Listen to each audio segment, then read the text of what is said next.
What's going on, everybody? Doug here. I just got done seeing Wuthering Heights.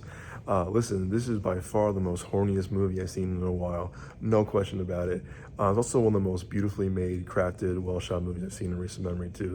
This movie is beautiful to look at. Every scene is almost like a work of art because just the way that it's shot on, practical locations and practical effects and sets. It looks gorgeous, and I'm really glad that this movie really kind of like took time to kind of appreciate the whole architecture and the scenery. And again, that's props to Emerald Fennell. To me, it's 3 for 3 if you ask me in my book with this Promised Young Woman and Saltburn.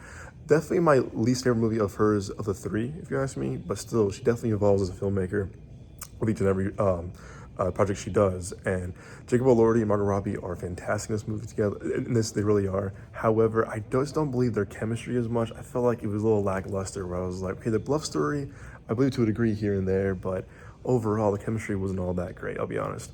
The really MVP of this movie is definitely Fennell's direction, as well as the cinematography. And it's a beautiful look at. Again, I love all the imagery she uses in her films, and this one especially. A lot of great scenery, and just you feel like you're part of it. You feel like you're watching a movie from this era, because again, it's the costumes, the wardrobe, the practical effects, everything, the cinematography. It's just a beautiful movie to look at.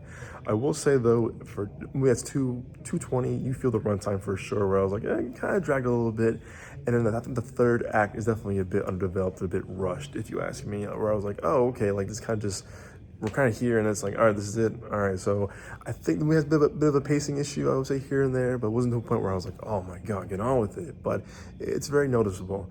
Again, looking forward to seeing what Emerald Fennell does next as a filmmaker. Again, she's definitely an Oscar-winning filmmaker for a reason.